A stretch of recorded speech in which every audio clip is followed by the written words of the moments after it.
What's good, ladies and gentlemen? Welcome back to the channel. I'm LotusAsakura, the one who never knows best, and in today's video I'm giving you guys a condensed breakdown of the Tekken 8 1.05 patch. I uploaded a video earlier today which is basically the entire session of me streaming my analysis of the patch notes and going over them before the patch officially went live.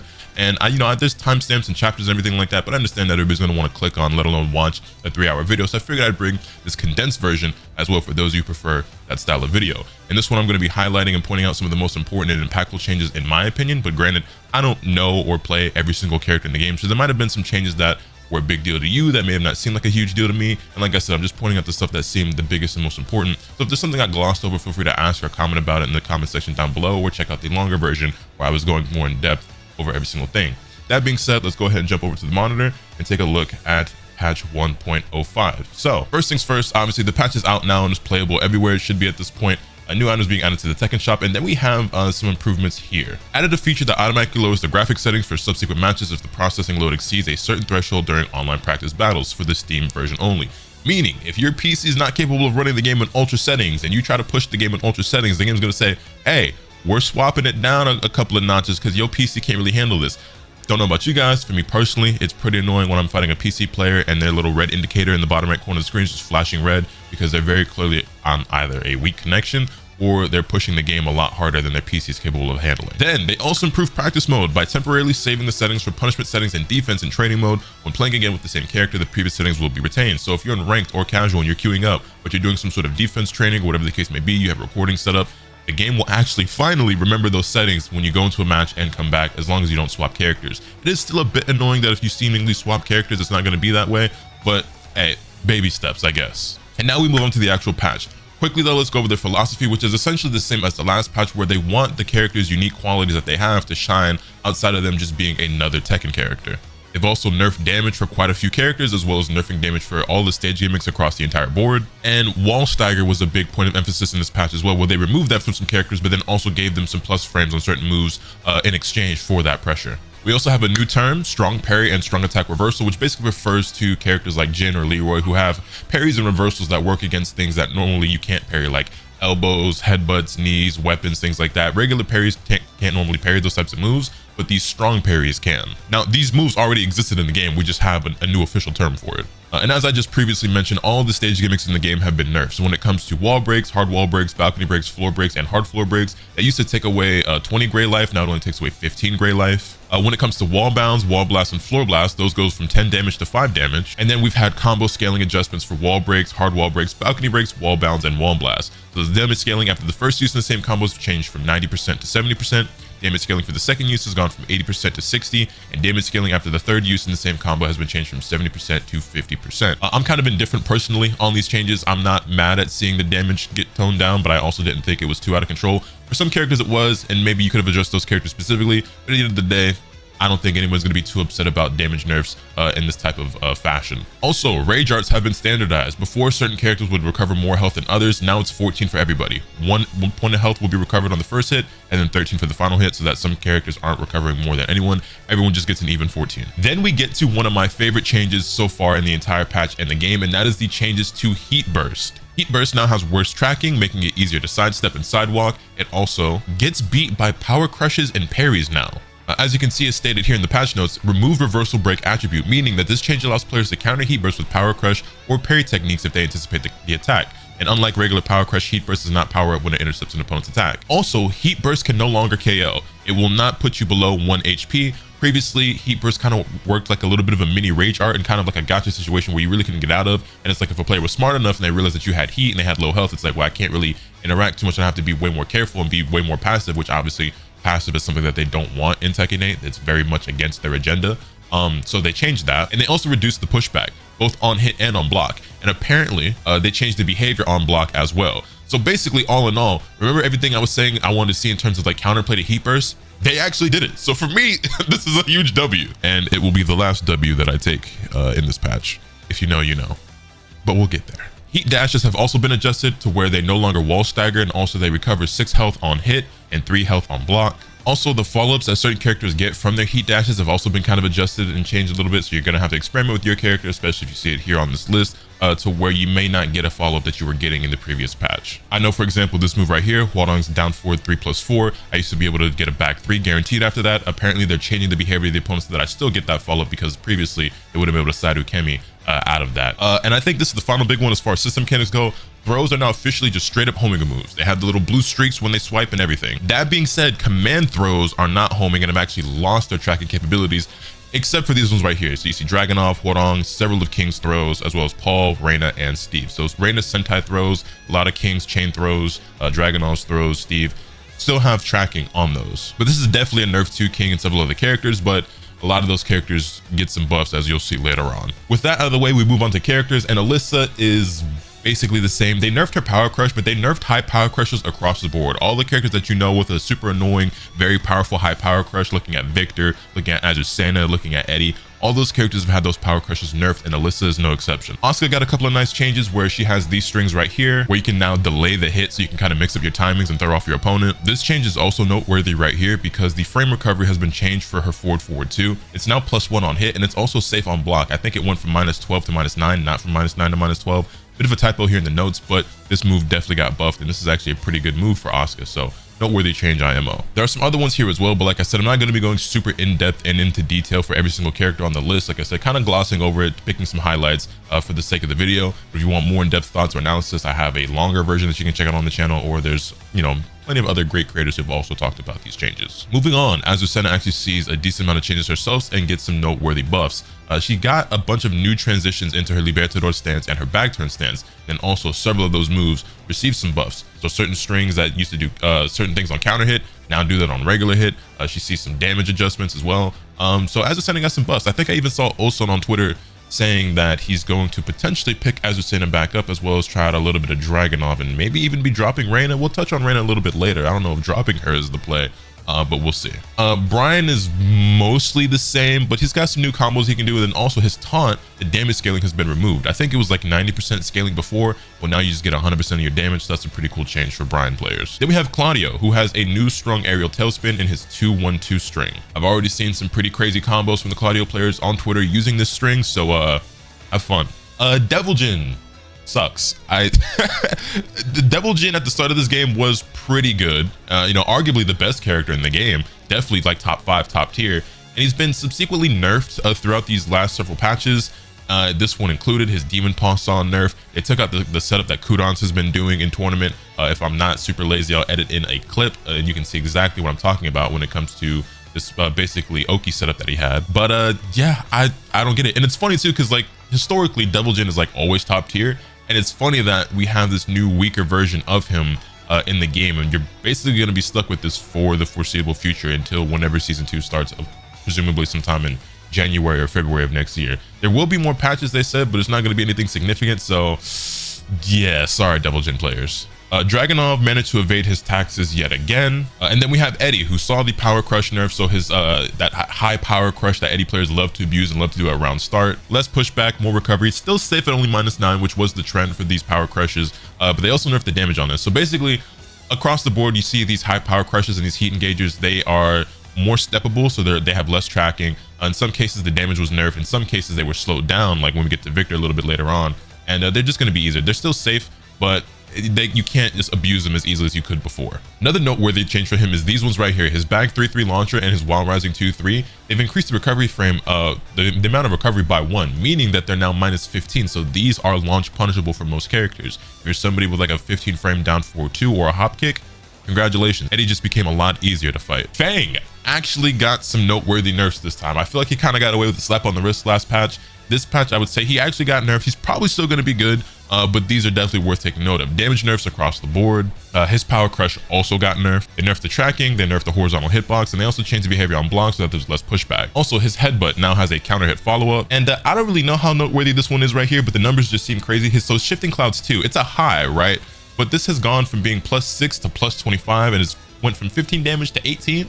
And I just, you know, this is kind of crazy, and I just want to talk about it. But yeah, some noteworthy changes for Feng for sure. Mostly nerfs with a couple of slight buffs, but yeah, Feng definitely got knocked down a peg. And then we have Hwoarang, who they fucking deleted from the game. I've already seen it. People are just calling me a crybaby and a down player and whatever. Cool, bro. Hwoarang was at best a mid-tier character who has now been nerfed and is probably a bottom 5 character. And I say that in all seriousness with no meme or exaggeration. Like, he was mid-tier at best.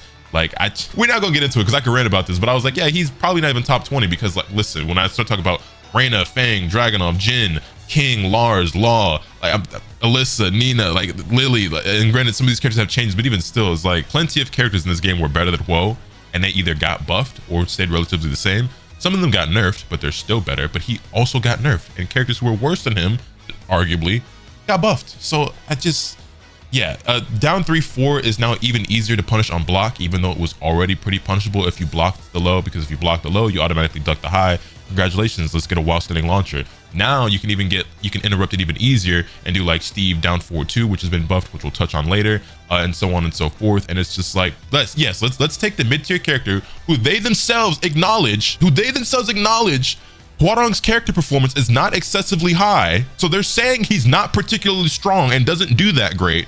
But let's take that character who's mid-tier at best and nerf the single most important move in his entire kit. They also nerfed his power crush, and they buffed while standing 2-3, which, like, who cares? That move sucks. And then they gave me 2 extra damage on while standing 3. Like, yeah, no, they ruined this character. Anyway, they also seem to really want Jack to be a grappler. Obviously, he has a bunch of throws, and they want Gamma Howl to be a huge part of his kit. As we know, throws were buffed and nerfed, where regular throws are now tracking in this game, but command throws, or regular throws are homing in this game, but command throws were nerfed and lost their tracking. In Jack's case, he actually had his throw range extended, so it's still not going to track, but it should still be somewhat easier to grab the opponent than it would be for some other characters. So yeah, they really want you using throws as Jack. Also, this move right here, up 4-3, seems really noteworthy. This goes from -17 to -12, so it's no longer launch punishable. Previously, it dealt 6 damage on close hit, but now it does 8. They also changed the jump status from 9 to 21 frames to 9 to 23 frames to prevent it from being hit by low attacks on startup. And also, you can't be KO'd by this move anymore, similar to how Heat Burst works. So definitely noteworthy change. Moving on, we have Jin, whose biggest change is the fact that his Demon Paw got nerfed, but Demon Paw got nerfed for basically all the Mishimas. Reina, Kazuya, Jin, the 4-4-2, Devil Jin as well. All those characters 4-4-2s have been nerfed to where they now have less pushback. And with Jin specifically, reduce the attack hitbox to mitigate the issues of attacks landing in a way that does not visually match the animation, and yeah, reduce the distance to the opponent on block.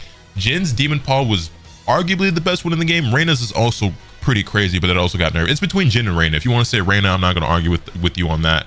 But at least with Reina, like, I feel like the hitbox made more sense visually, whereas with Jin's, it like reached a little further into the side, and granted, Reina's kind of hit to the side as well when it shouldn't have. It doesn't do that anymore, but we'll get to that. But yeah, they also made his Heat Smash easier to step, which is pretty good. But for the most part, I think Jin's still going to be okay. I thought Jin was a pretty strong character, and I think he will continue to be strong.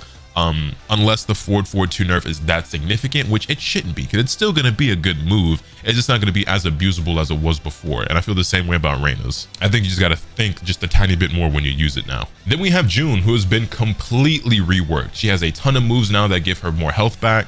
In some cases, she does less chip. There's certain things that do more damage, certain moves that do less damage, but all in all, this is a complete different character, it feels like now. I don't know how the June players feel about these changes, but in the last patch, she got some pretty significant nerfs. June players were in their feels about that, understandably so. They said, and I said, hey, look, they're going to buff this character a lot in the next patch. That was basically already confirmed by the notes last time.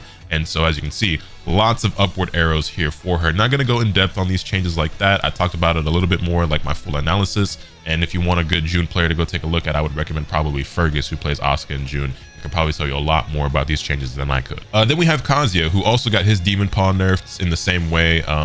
Let's push back on block. And he got some decent buffs and everything. I think one of the most noteworthy changes is the crouch dash 1. Or no, I'm sorry, crouch dash 1+2. This move has been completely reworked.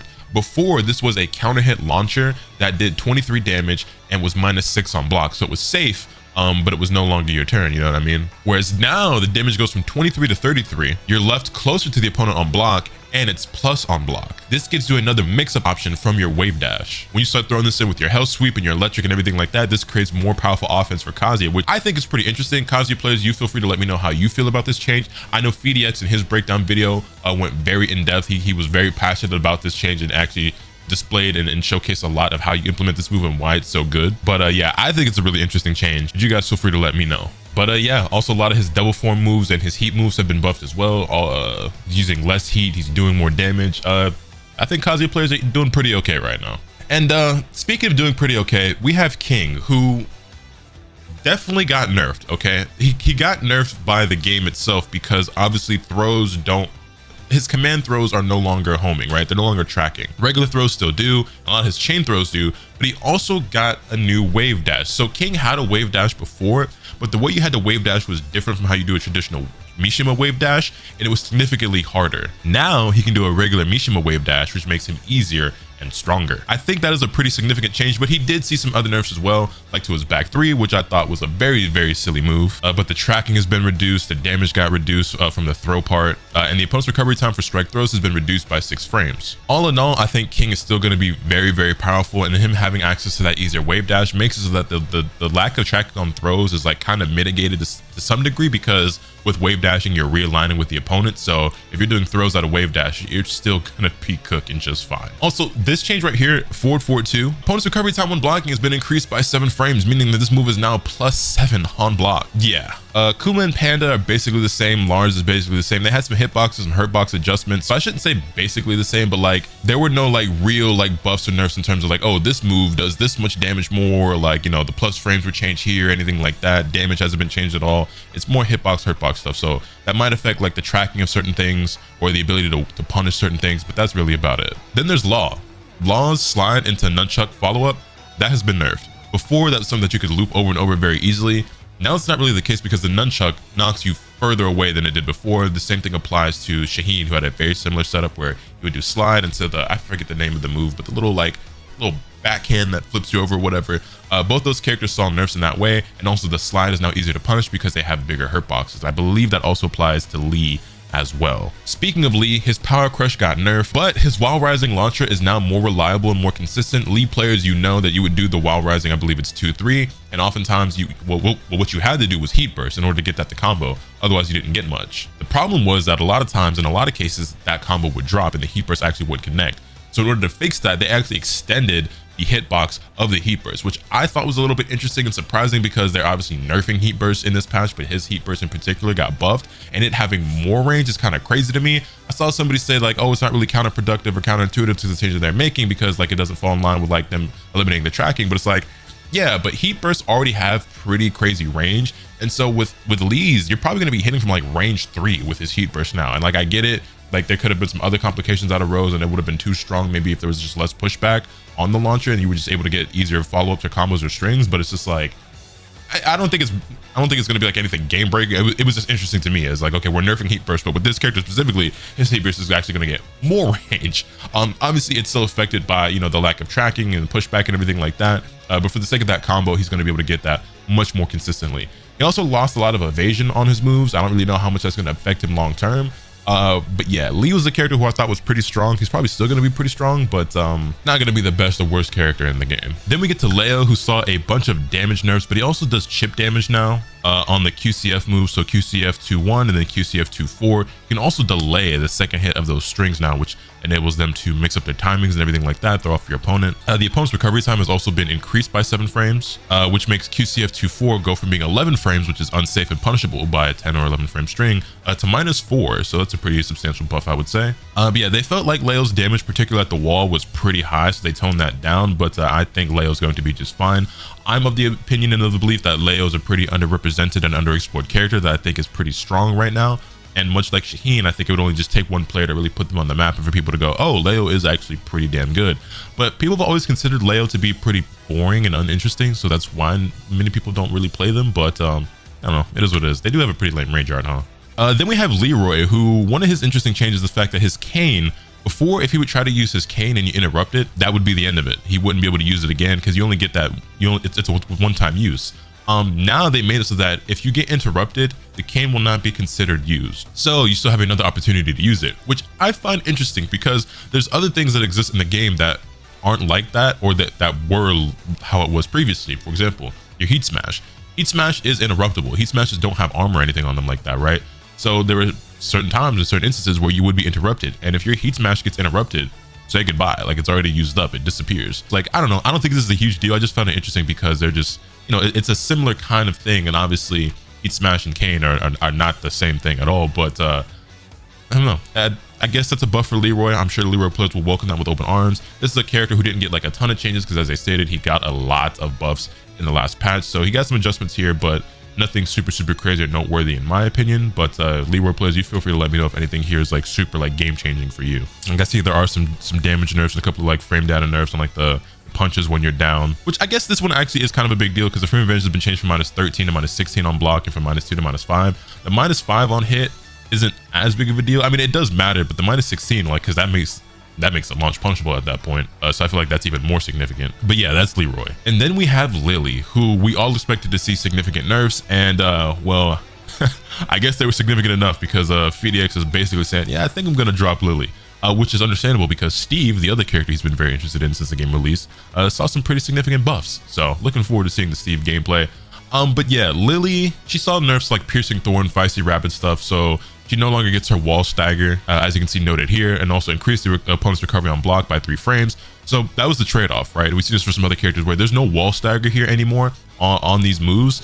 But what you do see is that she now can get +5 and +7, whether you're doing 1-2-4 or forward 4-3 +4, or quarter circle 1-4, quarter circle forward 1-4, or Feisty Rapid 4. These moves also give you plus frames. You just don't get the same wall stagger as you did before, but you can also just do this basically anywhere on screen now, as far as I'm aware. And as I noted, these changes were made to address the issue where a highly repetitive offensive loop was possible when the opponent was quartered. So it's very similar to how like they wanted to take out the like Law and Shaheen just doing slide and a follow up over and over again. They just didn't want people to just keep looping things over and over and over, because they just didn't want highly repetitive offense. So understandable. I think another big change right here is her QCF3. They decreased the recovery time inflicted on the opponent by 2 frames, so this goes from -9 to -11, so it's now unsafe on block. The behavior on landing a down hit has been modified. This used to flip over, it no longer does that, and this change was made considering that follow-up attacks during Heat and Feisty Rapid 3 allowed for highly repetitive and powerful offense. So again, same thing as before. There are other changes here as well. Lili was one of the most tweaked characters in the game, I would say, in this patch, as we kind of all expected, especially after Chikuden's Evo Japan run. And she was one of the better characters in the game, and I think she'll still be pretty good. She's just not probably top 5 anymore. She was in that conversation. I wouldn't say she was solidified, but she was up there. Probably not anymore though. And then we have Nina, who to me the most significant change is that power crush, because man, let me tell you, that is definitely every Nina player's favorite move, and it was nerfed finally. So as noted here, the mid power crush blonde bomb, which is her forward 1+2, cannot be sidestepped at its tip, and it was very difficult for opponents to deal with in heat state. Therefore, both its hitbox and tracking performance have been revised. That also applies to her 1-2 1+2, as well as her down forward 1-2 1+2. For the most part though, I feel like this is Nina getting let off with a slap on the wrist yet again, and she's probably still going to be very strong, much like Alisa. Then we get to the absolute most juiced, buffed up character in the entire game, and I say this with no exaggeration. I think Paul is probably the best character in the game now. This is insane. Where do you even start with Paul? He just got so many crazy buffs that I don't even really know where to begin. I don't even know what's the biggest standout or the most important. I think probably the craziest one to me is this move right here, his forward 2. The start of the attack has been changed from 14 frames to 13 frames. Mind you, this move is a heat engager, so now he has a 13 frame heat engager, and they reduced the damage, okay, from the strike portion from 14 to 12, cool. But the frame advantage goes from +6 to +9 on the throw animation, and as noted by them, by speeding up the attack to 13 frames, it becomes one of the fastest moves that can lead to an aerial combo from a heat dash. When in heat state, the threat of punishment for a combo from this move should make it easier for Paul to apply offensive pressure. And I just personally don't feel like Paul was struggling to apply offensive pressure. I just don't know if he needed a safe on block homing 13 frame launcher, in heat. It's not just in regular hit, but in heat, you heat dash and it's like, yeah, that's pretty threatening. On top of the crazy damage he does, even more so now because he got damage buffs. He also got a buff to Hammer of the Gods, which was already plus on block and now gives a benefit from when you power it up and you get this combo. And yeah, they really buffed the hell out of Paul, bro. Oh, he also has this where, deep dive during combat set is executable from your sway. So like new movement techniques for him. Forward 4 is safer on block and does more damage. Hammer of the Gods now does chip damage, by the way, so it's plus on block, does chip damage, and you can hold it to charge it up and get full combo. Oh, but guys, they nerfed this power crush. Anyway, yeah, no, I could low-key, I might do a whole video talking about Paul specifically, because this is nuts to me. Paul was already solid. He was already, he wasn't top tier, but he was already good. I just thought he was a good, solid, just maybe middle of the road kind of character, maybe upper middle. But he's juiced. And every Paul player will tell you they're not afraid of, or ashamed about it either. Like, they don't lie and downplay like some other players do. The Paul player's like, yeah, dog, this is dumb. And it is. And then you have Raven, who got like a bunch of his like buggy, glitchy, janky hitboxes fixed, as well as some buffs to back turn stance things. It's like his back turn forward 3 is now +6 instead of +3 when you're facing forward, and it's now +3 instead of ±0 when you stay in back turn. And he's also got like follow-ups on counter hit, and then it's like back turn 4 goes from being +2 to +4. And also has less pushback, so giving him access to easier and better mix-up. So yeah, the Raven players that I've seen, they seem like kind of happy. Like it's breadcrumbs, but it's better than nothing. Hey, he could have got nerfed. You know, Raven did seem like he was probably one of the weaker characters in the game, so he probably could have used a little bit more than this. Like, and that's what makes it so crazy, is that Paul, I would say, was definitely a lot stronger than Raven, and he got way crazier buffs than Raven did. This is mind-blowing to me. I cannot get over it, but it is what it is. And then we have Reina, who saw some pretty substantial nerfs. Obviously, forward 4-2 got nerfed. It's now a lot easier to sidestep. And then all these moves right here got an expanded hurt box, alleviating situations where certain attacks would whiff and remove the crouching status. Now, this sucks for moves like while crouching down forward 4, because now you're basically considered standing. And this just makes her easier to hit and easier to punish when she's using a lot of these moves. I feel like that one is the most noteworthy one right here, the while crouching down forward 4. I feel like that's the most used move. Out of these, that matters the most and is going to result in a change. Yeah, it sucks, but it is what it is. Her power crush from Sentai also got nerfed, where she got the same thing that Hwoarang did that I don't know if I really went into detail about when I was dooming, where the second hit of her power crush doesn't have armor, but since it's part of the power crush, it is still going to be considered one of those moves that is punishable by an unbreakable throw. So if you just do a throw, it's going to be guaranteed after you block that. So it's Sentai 1-2. That's where she does a little power crush and turnaround spin punch thing. Yeah, that move, which that move is launch punishable anyway. I believe it's -16 on block. So you really should be launching it, but if you weren't launching it, or if you just want the quick, safe, easy, guaranteed punish, just throw her now. She also saw some damage nerfs. So you know the move where she like stomps on you, then punches downward, and it also has like the just frame where you can do the electric. That move got nerfed a little bit, so damage went from 20 to 17 for the regular version, and from 24 to 20. Both, by the way, this is part of the second hit for the just frame version, which, like, okay, I don't feel like her damage was out of control, but you know, I biased, I guess. I play the character, so it is what it is. I think Reina's still going to be pretty strong. Is she top 5 after this? Don't know. Time will tell. I don't really have an idea who I think is top 5, other than the fact that Paul is absolutely up there after this patch, and beyond that, it's just well, I guess we'll just have to wait and see. But I'll still be playing Reina. I like her a lot, and she's probably going to be even more fun for me than Hwoarang at this point with what they did to him. But we'll see. Then we have Shaheen, who, like I said, his slide into follow got nerfed the same way that Lars did, but he did get a pretty substantial buff to his forward 2-3, where this goes from +5 to being +20, and it also has less pushback. So have fun with that. Oh, and then you have his guard break move, which no longer wall staggers, but instead of being +2, it's +4. And let me just show you something real quick.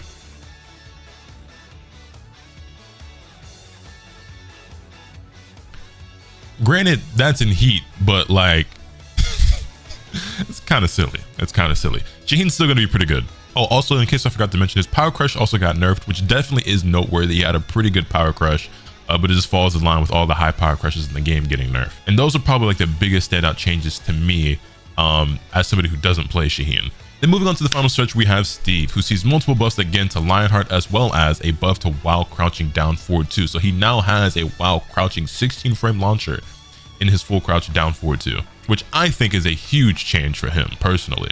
Also, you have Lionheart 1+2, which now does chip damage and has a reversal break effect on it now, meaning that it beats common attacks, reversals, parries, power crushes, everything like that. So that's pretty damn good. And all in all, won't be surprised to see more people picking up Steve, because I think a lot of people think Steve is really cool. They didn't think he was particularly strong, and well, he just keeps getting stronger. Also, this right here, for all Lionheart transition moves, holding back allows the option to return to a standing position instead of transitioning into the stance. Big quality of life change and overall buff for Steve players, I would say. Then we have Victor, who saw several nerfs, but some really interesting changes that I think make him a much cooler character. So, standout changes to me. Forward 3, which is his Perfumer, now has a punch parry effect from the 5th to the 10th frame, expanded the hurt box upwards to reduce the unintended ability to evade opponent's high attacks, and you can no longer escape throws if you're caught in the middle of this animation because it's a parry now. Then we have back 1+2, his Power Crush. The tracking ability has been reduced, forward movement has been reduced, so it has less range, less tracking, Startup has been increased, so it used to be 15 or 16 frames, now it's 19 or 20, and the hitbox in the horizontal direction has been reduced. So they kind of gutted his power crush, which honestly, like, I didn't expect him to go this ham on it, and his got nerfed harder than anyone else's in the game. But he also had probably the best one in the game. Like him and Azucena, those power crushes were kind of ridiculous, and he probably deserved it. But again, the idea behind this patch and this change in specific, right, is to nerf some of these standard Tekken tools that a character has, so that they're just not completely overtuned by abusing the fundamentals and the basics in this sense, right? So something like a high power crush, and making it so that the things that make that character unique and special stand out more. So another example of that, quickly, let's actually, we'll touch on this real quick. Up 1+2 has been nerfed, damage has been reduced, tracking has been reduced, it uses more heat. Before you could get like 3 of those in heat, now you only get 2 before your heat wears off because it uses more. And that's a pretty substantial nerf, and I'm kind of like glossing over that because I want to talk about this right here. Running 2 has been nerfed. They changed the damage from 30 to 21, and the startup has been changed from 16 or 17 to 18 or 19. However, this is a buff and a nerf in a sense, because what you can now do is transition into EI stance, and from EI stance you'll be +5. You were already +5 before, but they nerfed it to +2. But now from EI stance you obviously have all the options you have from EI, so that allows for mix-up, that allows for combos if the running 2 hits, because we know before we do tornado, now you can still get full combo from that. So I think that makes him a much more interesting character. The EI stance is one of the coolest parts and aspects of Victor's character, and you didn't really see it a whole lot, I feel like, in most Victor's gameplay, because you didn't need it, and that should be part of his identity. I think Victor's meant to be a stance character, but you didn't really have to use a lot of the stances before. Now they want you to use Perfumer more, they want you to use EI stance more, and I think that you'll see a lot more of that, especially at a higher level. I don't know if players like Farzine are going to continue to play him, if Ao is going to continue to play him, but if they do, you're definitely going to see a change in their style, because you're kind of going to have to. But yeah, Victor got several changes, and as you can see, a lot of that EI stance stuff got buffed, because again, they want you to use more of that with this character. And I'm more interested now than ever before to play Victor. I liked him a lot at the start. Then when I kind of realized what the optimal or the most efficient way to play him was, I kind of got turned off from it. And then from fighting other Victor players, I kind of thought he was a lot less cool. This makes me think Victor's a lot cooler now. The EI stance is kind of like the most appealing aspect of the character to me, and I want to use that more. And yeah, I will probably be exploring some more Victor this patch. Then you have Xiaoyu, who is basically the same. Waning Moon goes from 10 to 16 damage on wall splat, and that's really it. Yoshi got more buffs, and I already thought, again, Yoshi was pretty strong, but he's even stronger now. A lot of this stuff has to do with like his Indian stance, when, you know, he's holding his sword or whatever. A lot of that stuff got buffed quite a bit, as you can see here. And then Zafina is basically the same, as noted by themselves. She received a lot of changes in the last patch, so this was mostly aimed at addressing minor issues and improving overall satisfaction. Zafina players, you let me know if your satisfaction has been improved. But yeah, I know I didn't really go into a whole lot of detail about the Yoshimitsu stuff, but I just, yeah, like I said, if you want more detail, you can take a look at the longer version of the video that I did, or check out some of the other fabulous creators who have been covering this stuff. Like I said, this was meant to be a quicker, more succinct, concise overall breakdown of the patch that wasn't 3 hours long. So hopefully this video is like closer to like the 30-ish minute mark, hopefully. But with that, that is Tekken 8's 1.05 patch. Let me know your thoughts in the comment section down below. What do you think? I think this is overall a pretty good patch, other than the fact that they gutted my favorite and main character. I just don't understand the logic or rationale behind saying, yeah, this character's not particularly strong, he doesn't perform all that well, he's mid-tier at best, but let's nerf his most important move in the entire game. So whatever. But other than that, it's a pretty good patch. Let me know your thoughts in the comment section down below. Hit this video with a like if you enjoyed, subscribe if you haven't already, so you can stay tuned for all the content when I'm bringing. And with all that being said, that's pretty much off today. And remember, nothing can happen until you swing the bat. Later.